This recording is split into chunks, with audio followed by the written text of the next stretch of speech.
Members of Synod, in a moment we're going to turn to a proposal about secure work, so could Paul Chandler and Duncan McLeod come to the front, please? Are you going to do the comment about Pilgrim? Oh, yes. Come back, but you can do that.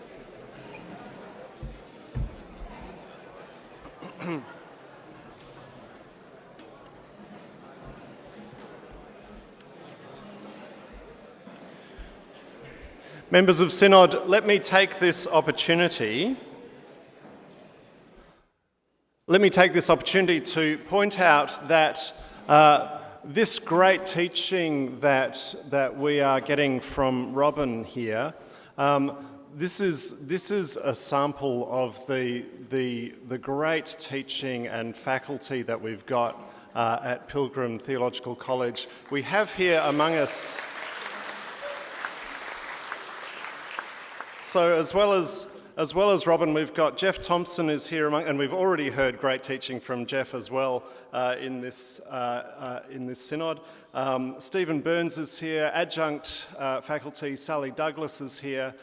So we have this great gifting of teachers and teaching. So enrol in some of the things that are available through Pilgrim College. Let me just plug that while we've got the chance. Now, we turn our attention, we'll start looking at some proposals this morning now, between now and morning tea. So we'll begin by starting with the secure work proposal, which is proposal number 9. And, are they down there? Yes, Duncan, come forward. Paul, I need you forward. And Mark's there, okay.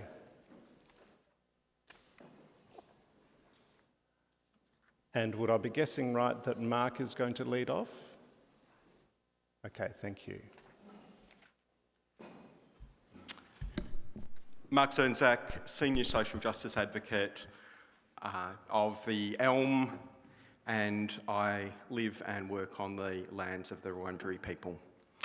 Moderator, members of Synod, you have a proposal before you which picks up, it flows out of work we've been doing, particularly with the people who come from the Pacific, who come on the Pacific Australia Low Mobility Scheme to work in Australia, was probably part of the genesis of this work, but also with regard to our long experience of employers who have sought to have people who work for them classified as independent contractors so that employment law doesn't apply to them as opposed to employees. Now, we've had a long history of this with regard to home-based workers in the clothing industry previously. We worked with Fair Wear as a campaign. We also did it with cleaning staff, where often cleaners were set up as independent contractors with their own ABN and therefore had no employment rights as such. So that's the context. I would like to thank Robin for having fairly much done the theological rationale for this particular proposal right at the start. The only thing I would like to add in this, and this comes out of experience in this last year, we've been doing quite a lot more work around looking at how low-income people might do better within our society, how they might have more say in our society. And we've run up against a lot of resistance from middle-class people who basically say, well, why should we be concerned about people on low incomes in our society, and through to outright hostility to the notion that people on lower incomes should have a better deal. And I would remind you that even for people in employment, 50% of people in our society who actually have jobs earn less than $65,000. So you might want to reflect upon that, and that doesn't include all the people who might be on statutory incomes, in other words, pensions and other forms of social security. And therefore I would urge you, in considering this proposal, to think about those at the bottom and not to suddenly think about middle class rights as such. I did Google blessed are the middle class, and I did find a blog post that did have blessed are the middle class, for theirs is the kingdom of Christendom. But I will suggest to you that's not a gospel reference that you should rely upon. Now, this particular proposal does start with a very career-limiting move on my part to acknowledge that as an employer we have not always done the best and we have made mistakes, often despite the best endeavours of those who manage and work within our church. And it does call on all parts of the church to recommit and seek to implement fully the Uniting Church's employer principles, which have previously been adopted by our Synod. It then goes on to look at where we had some gaps in our previous commitments to employment, so we seek to address their gender equity and elimination of sexual harassment within the workplace, which was a gap in our previous resolutions that seek to be filled. The next element addresses equal work for equal pay, and on that aspect, our experience with these Pacific Island workers has been we've seen workers come in under labour hire companies. They will be doing the same job as local workers in the same workplace, and they will be getting paid less for doing the identical work. And what that's led to is the local workers then have a sense of racism against the Pacific Island workers. These foreigners are coming in and stealing our jobs, undermining our pay and conditions. But from the Pacific Islanders' point of view, we are being subjected to racism. We are being paid less than the people working alongside us doing the identical job. So this the proposal picks up on that particular aspect. The next two clauses do address that very issue that I talked about, people in the gig economy, on-demand workers. And this has been, we have had global corporations like Uber, which is largely set up illegally in various parts of the world, and they have used this ability to treat people who are on their platform as independent contractors and therefore have no work rights. And as our government has discussed, it's like a cliff. You're either an employee with full rights or you're an independent contractor and you have no employment rights as such. There is a bill currently before our Parliament that would actually address this issue, and it would create a ramp where, and this is what this proposal also seeks to do, is to say there are situations where some people are not fully employees, they're not fully independent contractors, but they should be entitled to some level of rights within that work, particularly where they have very little control over their work and where the platforms can kick them off without any recourse for the person. Finally, there is a clause that deals with people on temporary visas, and I would stress this proposal really has picked up on a lot of people working on temporary visas. They are some of the most vulnerable people in our community. If they lose their jobs, there is no social security normally for those people. So we have worked with them, particularly the Pacific Island workers, and found they are highly vulnerable. So the last clause actually addresses the notion that where a person has been exploited, has a meritorious claim that they've been ripped off, exploited or abused, they be granted a temporary visa to be able to pursue that claim. Currently, the danger they face is that without that other visa that would allow them to stay, often they'll have no income. So if they wish to pursue a case of exploitation or abuse, they've got to stay here and pursue a month-long case with no income support to do that, and that's often not a viable option. So normally they return home and the employer escapes without any recourse. I commend this proposal for your consideration. Thank you, Mark. Were either of the other two going to speak to the proposal? No, that's fine. Then let's move to, first of all, questions for clarification. Does anyone want anything clarified in the proposal?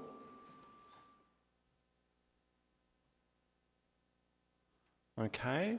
And other questions or comments?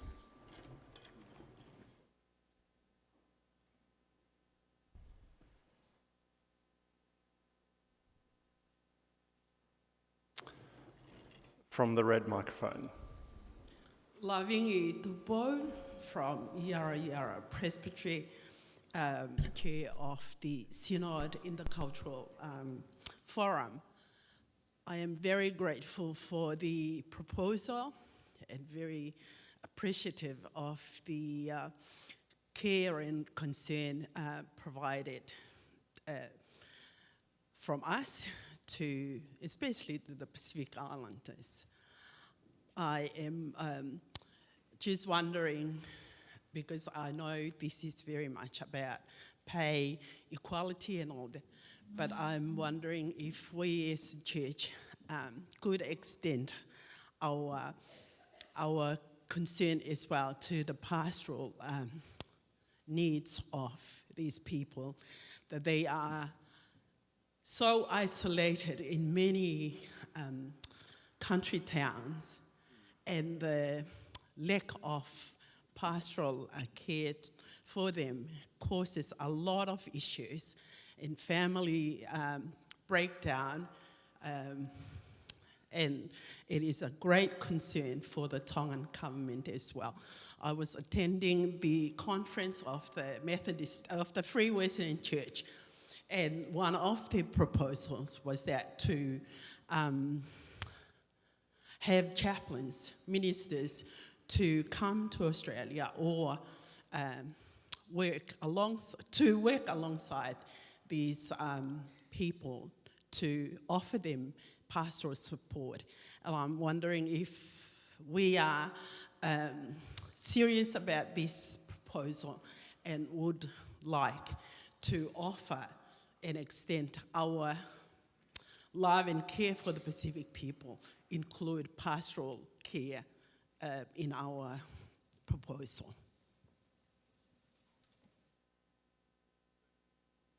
There's certainly considerable warmth for that. And there are a couple more people moving to the microphone. Is that in response to Lavingi's comment? Let me just check. So I'll let Tony speak, and then maybe a response from the movers. Yep.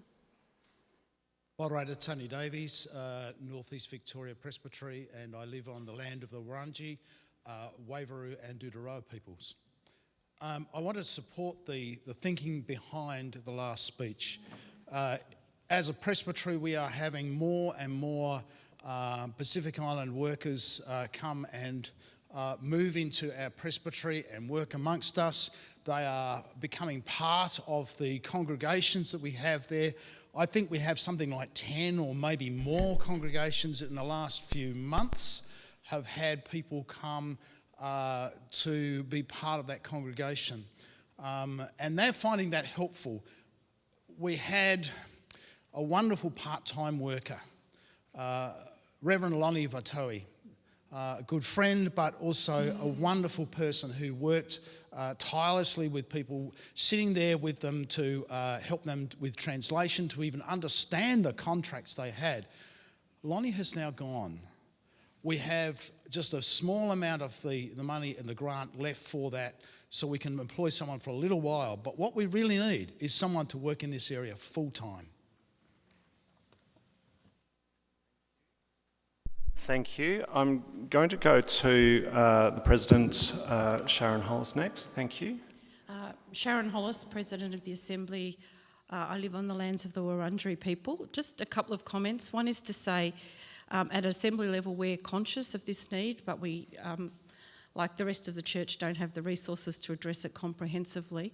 I do want to say that the Reverend James Bagwan, who's the General Secretary of the Pacific Conference of Churches, is meeting regularly with the Australian Government, and he's on a committee looking particularly at the pastoral needs of the Pacific workers in Australia. The entire Pacific Church community has deep concerns about what is happening to people when they come here, the length of stay and so on. It's something we're regularly in contact with the Pacific churches about it. I heard about it myself when I was in Fiji at the Methodist conference in Fiji as well. I guess to say there are some models I've seen around the country that are working. It does, though, require the collaboration between the local community, the Synod, and the Assembly, particularly through Uniting World, to connect with the partner churches that we have in order for this to be a comprehensive and thorough process. So I would like to put a plea in to say whatever happens, it does need to be joined up nationally and with our partners in the Pacific, and we do need particularly to work with James and the team so that what we do aligns with the kind of lobbying and advocacy that the Pacific Conference of Churches is doing directly to the Australian Government. Thank you. Yes, I'll let Mark have an opportunity to respond before we continue on, if you'd like. So, just responding to this, so since 2013, myself and a colleague in the Salvation Army, Heather Moore, were busy connecting churches to every group of Pacific Islanders who arrived in Australia, across Australia. As a result of that work, in 2021, the government agreed to provide $1 million to actually fund community connections work. So it is a direct role of employing people to connect workers, every group of workers as they arrive, to local community groups, which include churches but other groups. The Salvation Army was the main tenderer because we were offered to do the main tender. The Salvation Army offered it to us and we declined, so we agreed to be a subcontractor to the Salvation Army in delivering that connection work. As a result of that, Reverend Dr. Randall Pryor was employed here in Victoria and continues to be employed to do that work across Victoria, and we have Tawa Ritata in Tasmania also working with churches and with the Tasmanian Presbytery to connect groups of workers as they come in to churches and other local community groups. And so in 2021 was the first year it ran. The Department of Employment and Workplace Relations was happy enough with our work collectively across this that at the end of 2021 they increased the budget to $2.5 million to run till the end of this year. And as of last week, we have re-tendered for that, and they have increased the budget to $11 million over 3 years to fund workers to connect local communities with Pacific Island workers as they come in. We've also been part of working with the government on a family and accompaniment program. So there will be a pilot where workers will now be able to bring their families across to be part of them to try and address some of that social isolation and social disconnection for some of the long-term workers. So we've been intimately involved in the design of that program and trying to make sure it works. In the interest of time, I won't go further on this, but other than to say the tender itself that we've put in, the Salvation Army again is the lead tenderer. We will be responsible for Victoria and Tasmania again, but working with the Pacific Island councils that exist in both Victoria and Tasmania, and all the Pacific Island councils across every state and territory in Australia are part of the joint tender that we have put in. It is a competitive bid, and we know there are others who are competing for this work, so we may or may not be ongoing. I should just say Randall has actually set up networks of churches and local community groups. If you wish to put something in this proposal, my suggestion is, what would be very helpful to us is a word of encouragement to congregations to actually be willing to connect with workers as they come in. The response to workers, some of it is absolutely fantastic, but I will say there are congregations that have not seen connection and pastoral support for workers coming in their communities as necessarily a priority. So perhaps some encouragement in that space would be quite helpful to us.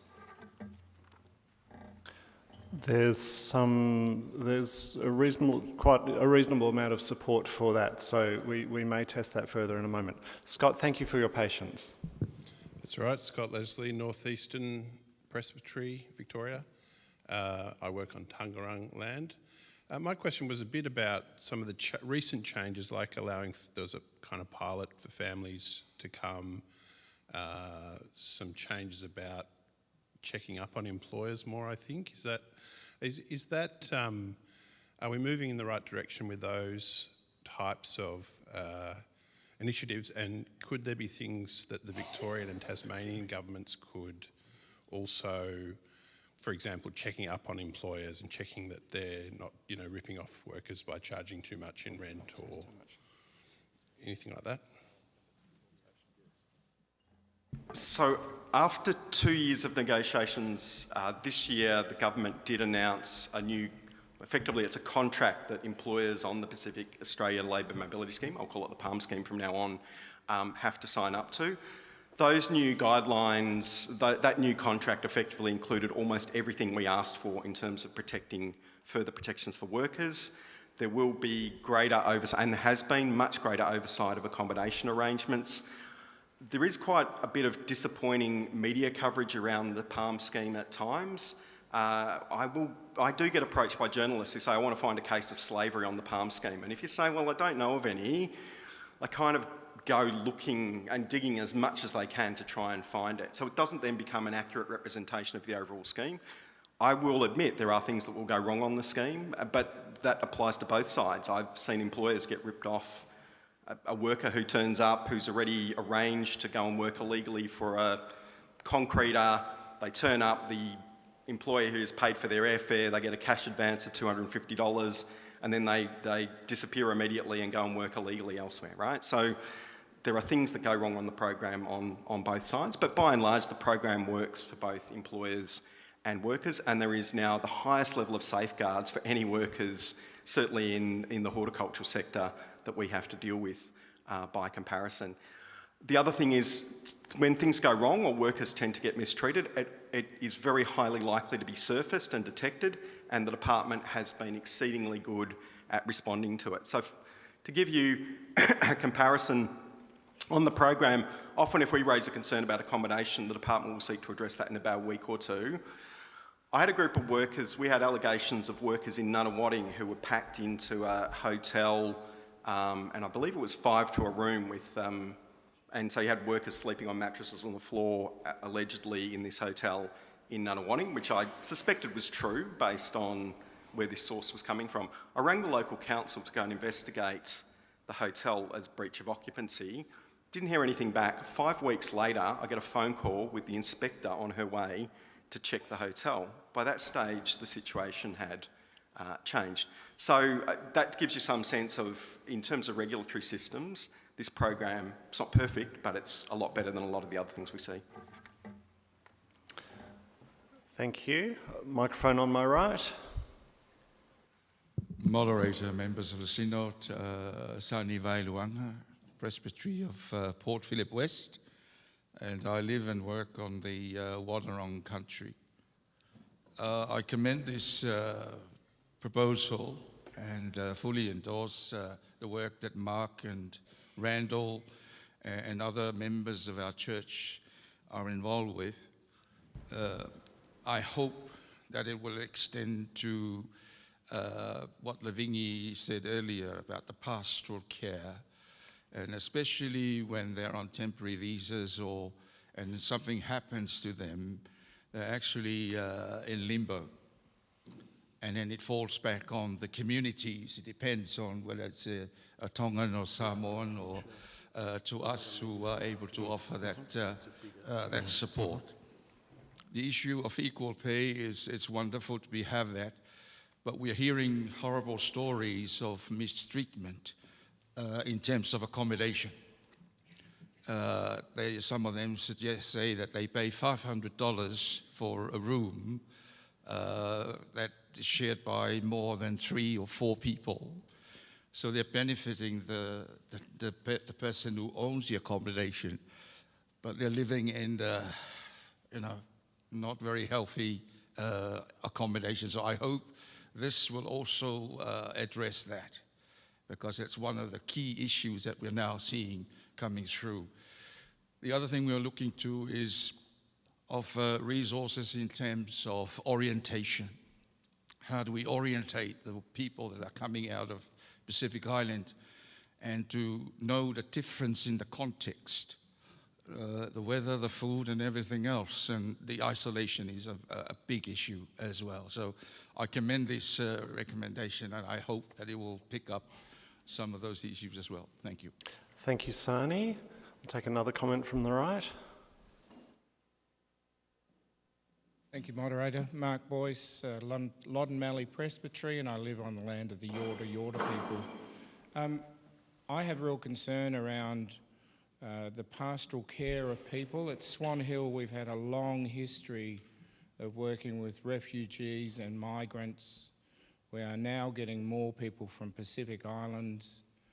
And my concern is that we as a congregation really want to do this, but we do not have the resources to do it. And so we've been doing it for years, and I commend my guys from Swan Hill. They are passionate people, they love what they're doing, but the resources made available to them are small. And we have Randall come to us, and he's doing the best he can, but it becomes up to us to do the pastoral care, and I think there needs to be more put in place so that churches can actually do what they want to do.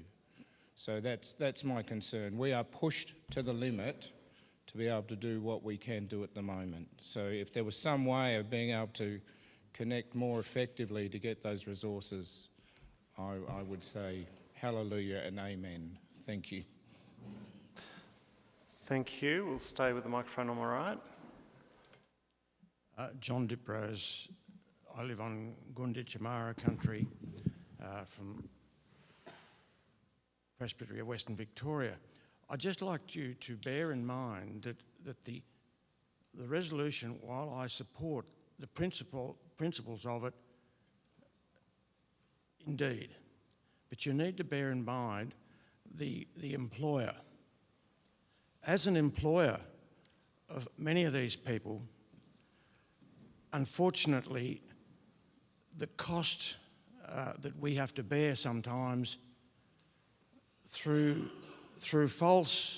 falsenesses in the skills levels that they say they're having to get a visa, to get here, and then when they turn up at the place of employment, just does not match whatsoever. The costs that we've had to bear have been horrendous, go into many thousands of dollars through the lack of skills which they say they have got. So the resolution is very much pointed towards the employee. Please bear in mind the employer, because it's not all just one-sided, I can tell you. Thank you, John. Microphone on the left. Cynthia Page, Tanarung Country, North East Presbytery. In response to the previous speaker, sorry that's been your experience. I didn't actually stand to say this bit, but it just so happens that my family do have reason to employ Pacific workers. And I don't personally believe there's any excuse for fudging or dodging fair wages. We've worked very hard to ensure that we procure workers through someone who we believe is paying fair wages. I'm going to maybe go back and check what they're doing in terms of accommodation. It's very easy to access labour through people who are offering you not to pay correct wages, but we don't want to do that. If that means we make less profit, well, so be it. What I actually wanted to stand and say is that I have the good fortune to be the resource minister of 8 small congregations in central Victoria. I want to make it clear that when the Pacific workers or Chinese people from China or wherever join our congregations, they give to us. Of course, they need pastoral care, and I would not undermine that. But I want to say that I believe our congregations are probably receiving more than they are giving. It is such a blessing. One of my congregations has doubled in the last few months. This Saturday, the day when I'm trying not to work, I need to send my full service to a Chinese woman so she can translate it into Chinese, print it for her family and another family so they can understand me when I lead worship. So I just want to say it's a blessing, it's a good thing. We could do with more help in knowing how to be there for those people that we can do that. Thank you. Have I gone over time? Probably. Thank you. Thanks, Cynthia. Microphone on this side, whatever that is.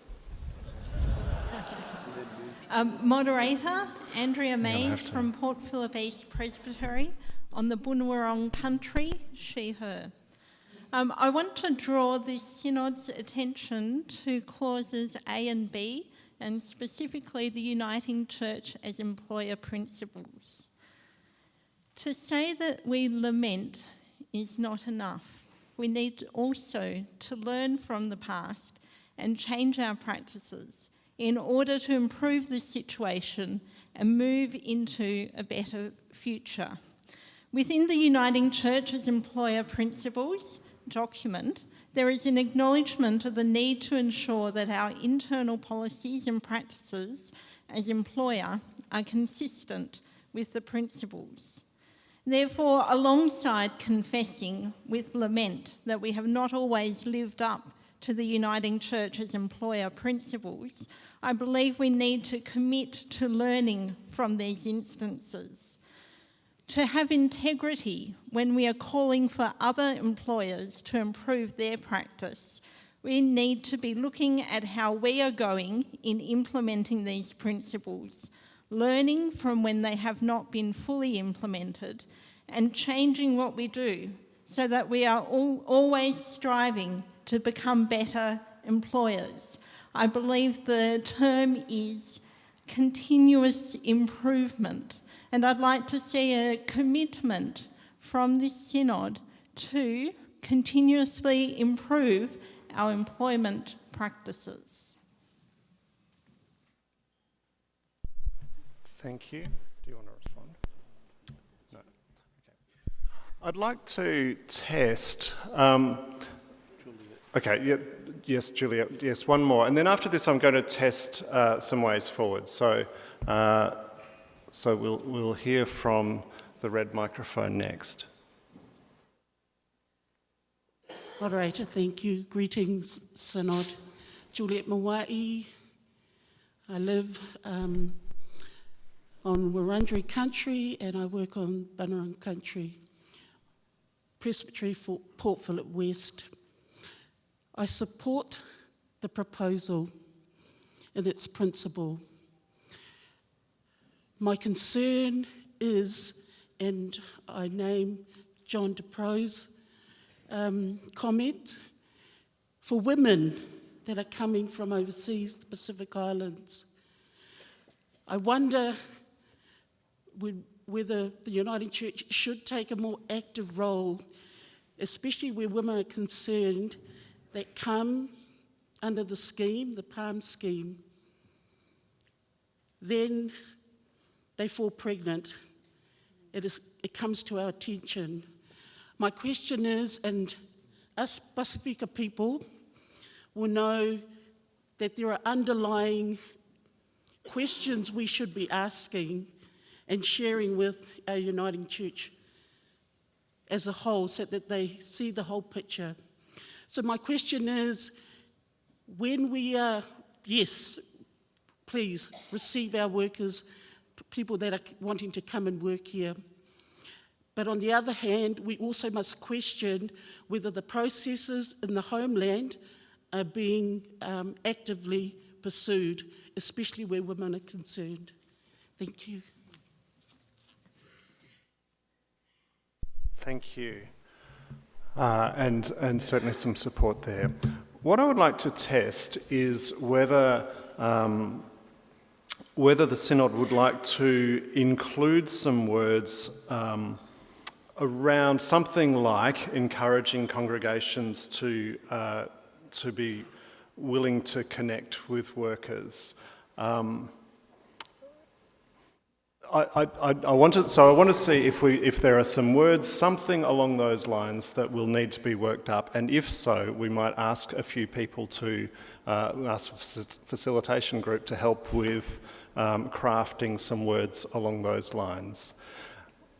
Would the Synod like to try to craft some words to include some reference to pastoral response in this resolution?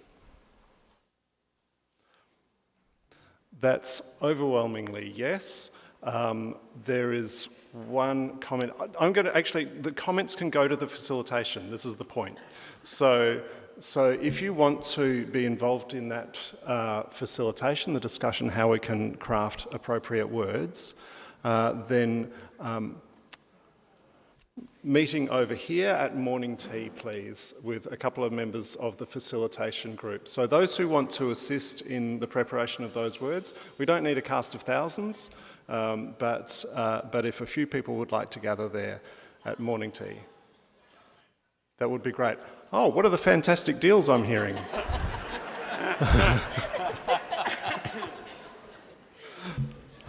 All right. Okay, thank you for that. So at this point, we'll adjourn this business and we'll move on to a different proposal. So I'm going to suggest that we now turn our attention to proposal number... Oh, do you need to get up and shake your limbs out? Yeah, they do. They do. Yes. Shake your limbs. 1 minute.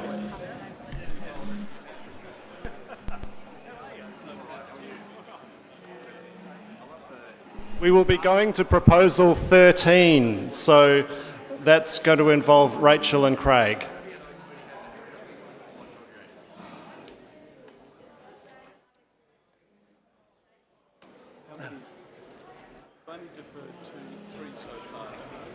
All right.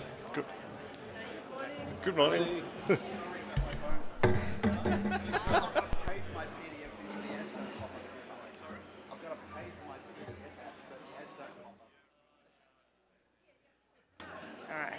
Switched off.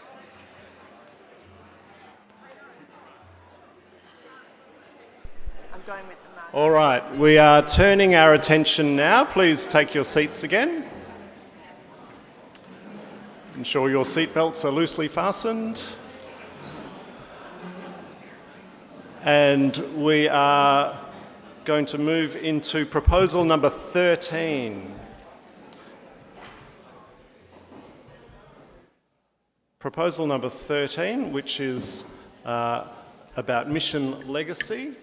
This is a member's proposal, which is brought by Rachel Kronberger, is the proposer of this proposal.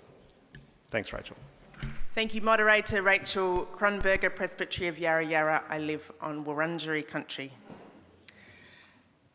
Members of Synod, in the days of the Roman Empire, Christians carried the bodies of martyrs through the streets to express their confidence in life after death. God's love in Christ was stronger even than death, holding in one community together the Church of the Living and the Communion of Saints. This proposal is for a Synod ministry to support congregations to die well, to celebrate their life and to consider what life after death might look like in their context. While church closures always bring grief, this proposal is that our confidence in life after death be affirmed in the celebrations of the end of churches and in the way we manage the assets of congregations that are approaching readiness to close. This proposal is for a creative process inspired in part by the United Methodist Church in the United States Church Legacy Initiative. This initiative helps declining churches take a hard look at their future prospects and consider their options, tell their story, plan their ending, and leave behind a lasting gift. I'm told it enables congregations to make decisions while they still have some agency and an ability to shape their future. During this Synod meeting, we have already looked these realities squarely in the eye, and we have found God to be faithfully present with us. We have shared in the meeting room here and in working groups about the call of Christ that continues beyond the life of buildings. This proposal is intended to resource presbyteries to support congregations, to think about the future before they're faced with an emergency or an impending emergency. It's intended to avoid the common experience of feeling pressure, shame, guilt, or failure. Closure is difficult emotional work, and a clearly ordered pastoral response may assist presbyteries and enable congregations to close with more support. While church closures always bring grief, this proposal is that we celebrate life beyond this life. So this project includes story, celebration, and bequest. The story, the production of a book or short video, including photos of church members, the building, photos of the building, including foundation stones, perhaps plaques, stained glass windows. A template and support could be provided for stories or memories to be recorded. Funds for celebration. the creation of a souvenir item, a budget for a community celebration of the congregation, including nearby congregations, perhaps those to which congregation members are moving, with ecumenical friends and the local community, and a renewed liturgy for the closure of church buildings.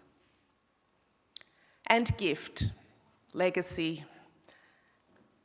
Congregations are supported to discern a financial legacy from among options aligned with the Synod's vision and mission principles for their proceeds of sale to contribute to ministries of the wider church which align with their own historical or current mission priorities.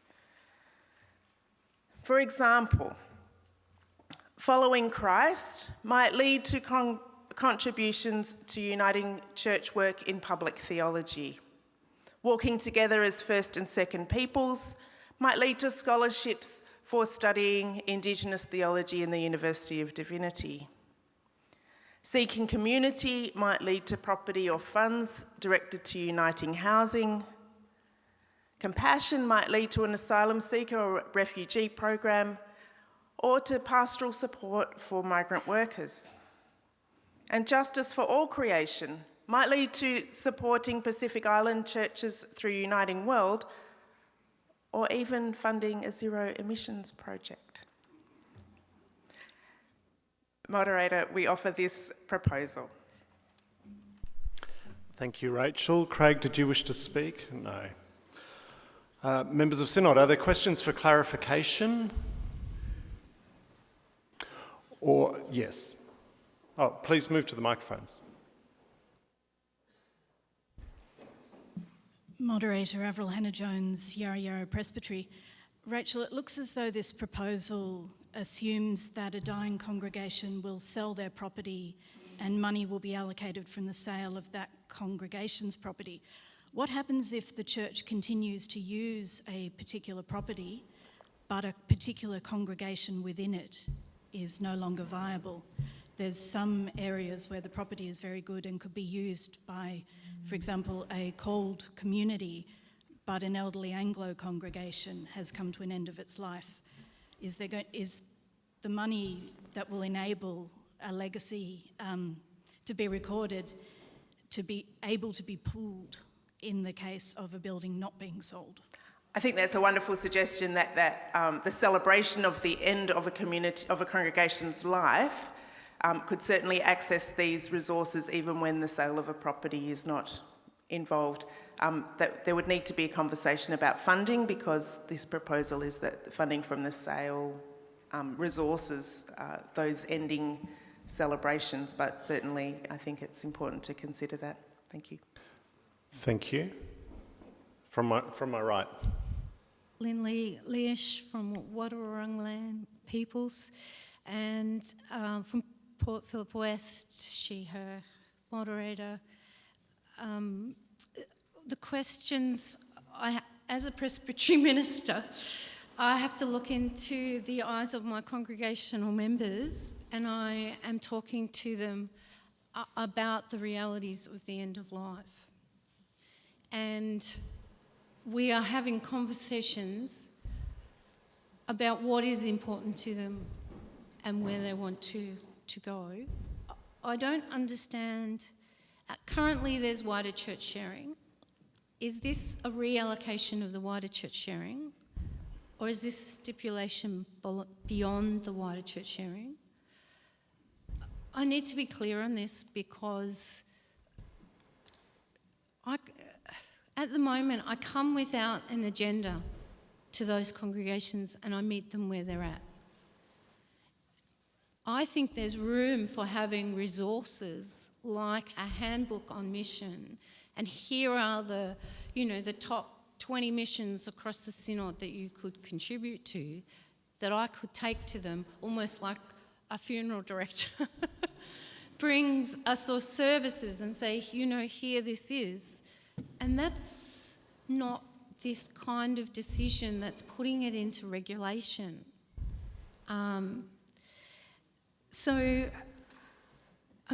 And congregations are already determining their own liturgies and their own celebrations and who they invite to that. Elm has helped us develop, a whole resources page on celebration. So I really am wondering about the congregations themselves, and if this will mean I go to them with a set agenda before I get there. Thank you for the question. Rachel, would you like to respond? This is not intended to be a mandatory process. It's intended to be a helpful tool in the event that a congregation is considering closure but feels like if they close, their legacy will be lost, that their memory will be lost, that are kind of hanging on because it's hard to let go of the legacy of their ministry, to be able to say, for example, if we close, then how will we continue to support this mission that we've always supported?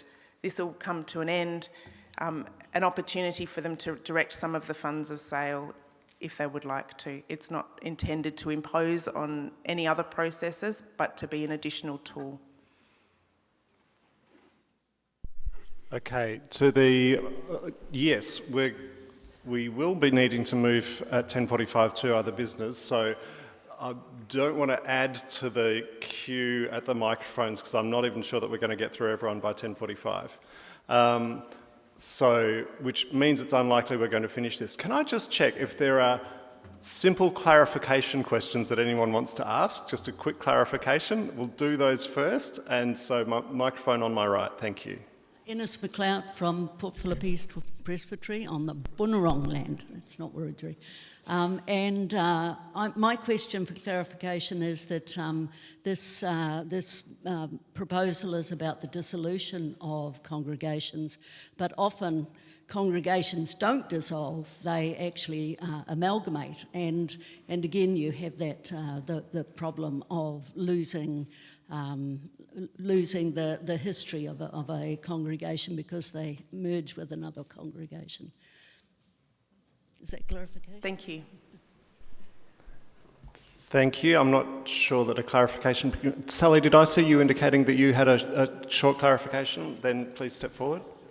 Thank you, Moderator. Sally Douglas, Yarra Yarra Presbytery on Wurundjeri land. Rachel and Craig, thank you so much for this work. I just wanted to clarify that in the second part of the clause, what you're suggesting is that congregations be given some power about choosing where their legacy go, and it could go to another congregation they're amalgamating with, could it not? Absolutely, yeah. Thank you for that. Okay, I'll return to the microphone on my right. Moderator, thank you. Jessica Haitley-Brown from the Presbytery of Port Phillip West, and I live, work and worship on Wurundjeri land. Thank you so much for this proposal. It's been really thought-provoking for me over the past week or so. I have a reflection on Clause B in this proposal. I absolutely endorse this proposal for all of the reasons that you outlined. I think it removes a really significant barrier to moving forward and perhaps even creates a positive incentive to taking a step forward while putting a legacy in place and ensuring that. I think what I would want Clause B to do is to balance congregational agency with consideration of the broader missional priorities of the Field Council, Regional Council, National Council. And can I suggest for consideration that Clause B read, develop a policy for and mechanism by which, to ensure that this isn't just a technical mechanism, that this also provides decision-making guidance about how that decision would be made. Moderator, I'd be happy with that change. So that was to add the words, so to develop a policy for and a mechanism by which closing congregations may leave a financial missional legacy. And there's very strong support, so I think we will include those words in the next iteration. As I go to the microphone on my left, let me encourage you to adjust the microphone so that you can speak into it and be nice and loud and clear. Thank you. Moderator Rowan Pryor, Presbytery of Tasmania, Literamirina country on the land of Lutruwita, Tasmania. As Lindley, as my previous, as a Presbytery minister colleague already commented, and to identify my roles in the Presbytery of Tasmania, I'm the team leader for the Presbytery Ministry team and the Synod Liaison Minister and currently the Presbytery Chairperson. I'm wondering if I'm missing something. So it's partly a question of clarification, because I think the intent of what we're talking about, we are already doing in the Presbytery of Tasmania. As the Presbytery works with congregations looking at end of life, there are already conversations around what legacy might be left, and specifically how the local initiative proceeds are used to leave legacies. We already have congregations, for example, who've had a long commitment to chaplaincy in the local town. That chaplaincy has continued to be supported for a period of time out of the LIP proceeds, local initiative proceeds. Another connection point is that every presbytery is short on presbytery ministry staff members. So the ability to do the work pastorally with congregations facing end of life is a challenge. That's nothing we're going to fix in a proposal. But I guess I'm not yet understanding how the proposal changes what we're already able to do. The presbytery, as the responsible body for property from a closed congregation, enables the presbytery to hear the wishes of a congregation about how a legacy might be left. That could be in a memorial book, it could be in a gift to a local chaplaincy school, other structures as well. So I feel like I'm missing something, a connection point, or something that we might be able to do that we're not already able to do in the current structures we have. Thank you. Thank you. Thank you, Rowan. That all sounds wonderful, and I'm really glad that that's happening. I don't believe it's happening enough, and I don't believe that congregations are aware until they engage with their presbyteries at that point that this is possible.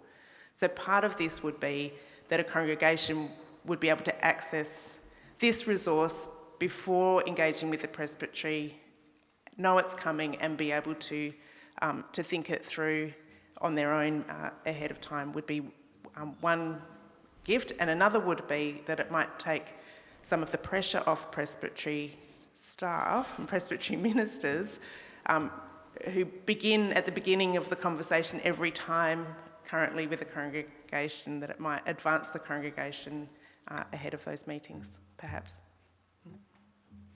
Thank you. From the red microphone, thank you. Thank you, moderator. Alison Overeem, live, work and heal on the traditional homelands of the Morwanina people and part of the Uniting Aboriginal Islander Christian Congress family across the lands now called Australia. I acknowledge and pay respects to the legacy and loss. We as First Peoples are quite accustomed to what that feels like, and I wonder if this is an opportunity, and Rachel, I know you know that I know you know this, so I'm not preaching to the converted because I know your love of Congress, and I wonder if there's a space and place to have a more intentional legacy that really reflects the commitment to the sustainability, capability and capacity of the Uniting Aboriginal Islander Christian Congresses in Vic and Tas, and how this proposal acknowledges the loss of that building, but of what sits under that building as well. So I'm not dismissing the loss at all, but I need to acknowledge the loss of my people in that story as well. I just think this is an opportunity to say, yes, we as the Vic Tas Synod are committed to walking together for this capability and capacity building of our amazing congresses. Amen. Amen. Thank you. Strong support there. I think we're going to have to bring it to a close. Sorry, Robin, you look like you're desperate with a good comment, but we are going to bring it to a close because it means we can look forward to your comment when we return to this business later. So thank you. We'll remember that Robin and Matt and Duncan are at the microphones, and we will return to this business when we return to proposals, which I think is tonight. Thank you.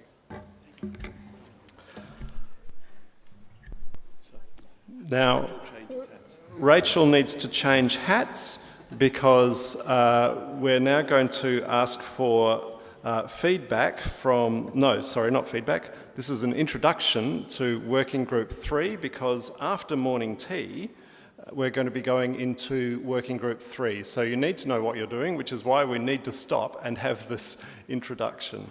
So Rachel's going to take us through the topics and what we're doing. Thank you, Rachel.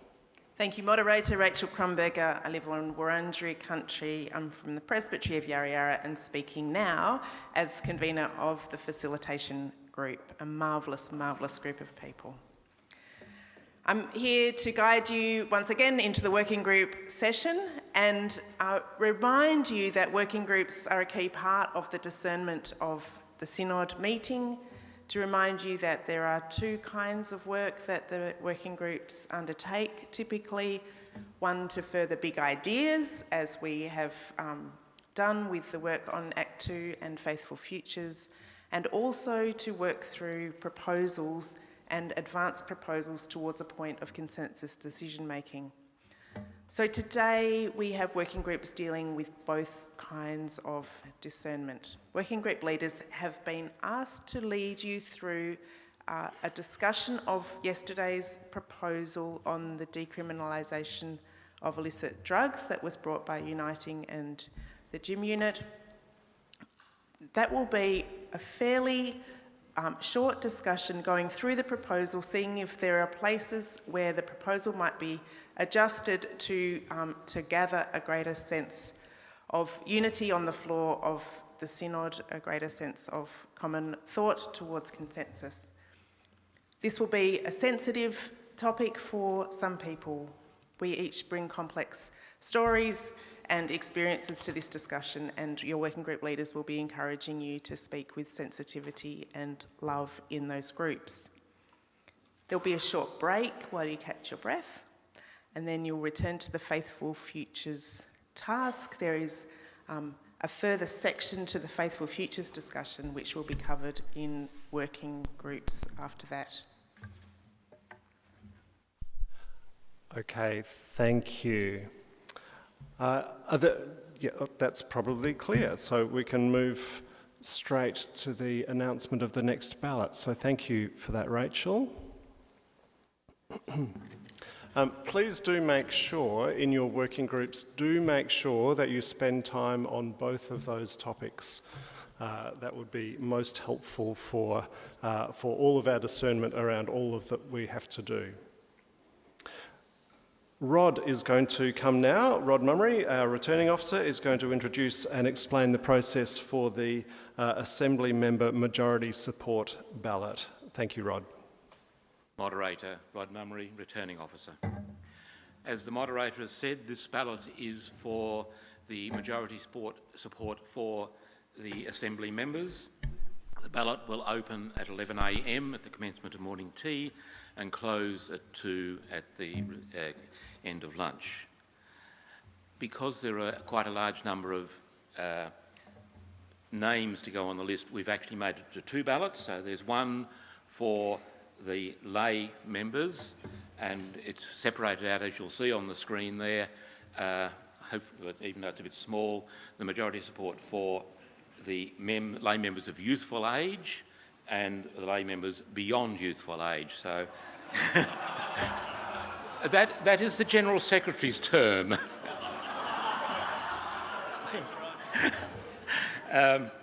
So you'll need to scroll down quite a bit. The screenshot only shows the first two there. And then the other one, if I could have the second slide, is for the ordained members. And you'll see that it's sort of chopped off partway through the last one there. And again, you'll need to scroll down. When you go into the app, the button at the front page will take you to ballots. Then you should get 2 ballots, one for the lay and one for the ordained. And it's the same as you voted for in the previous elections, just the yes/no buttons. The profiles, if you haven't already found them, are on the app under the Nomination Profiles tab. While I'm up here, a reminder that the nominations for Standing Committee close at the end of lunch at 2 p.m. Thank you, Moderator. Thank you, Rod. I trust that everyone is clear about that. So I'll turn now to announcements, and the business convener has some announcements for us. Thank you. Thank you, Moderator. Also, to assist with your discernment, there is a list of presbytery appointed assembly members on the nominations tab, so you can see who will be attending from presbyteries. Could Jay, Paul and Duncan please come up to the stage at morning tea time to talk about the zero emissions proposal that would help us? Paul Chandler, sorry. Just not all Pauls, just Paul Chandler. Just the one Jay, just the one Duncan. You know who you are. Those who want to discuss amendments to Proposal 9, re-secure work, are going to be meeting with Mark Zernzak and someone from the facilitation group who is not Jay at the stairs over there. Working group leaders need to meet with Jenny Batten at the information desk in the foyer at the start of morning tea. A reminder that at lunchtime today and tomorrow in the White Horse Room, members of the Culture of Safety team will be there to assist you with safe church training and working with children's checks in very practical ways. So do go and talk to them there. We're going to get some early marks, which is great because You Ethical are sponsoring our morning tea this morning by providing some delicious food. So we'll get longer to consume that. Can go back for seconds. There will also be some flyers on the table today to find out more about what You Ethical has to offer. And straight after morning tea, you need to head off in a timely fashion to your working groups to start at 11:30, and they run through till lunch. We will be back here at 2 p.m. Thank you, Sue. As Sue alluded to, the estimation of how long particular elements of the program are going to take is as much art as science, and so we have got ourselves some early minutes. Enjoy your morning tea. We are on break.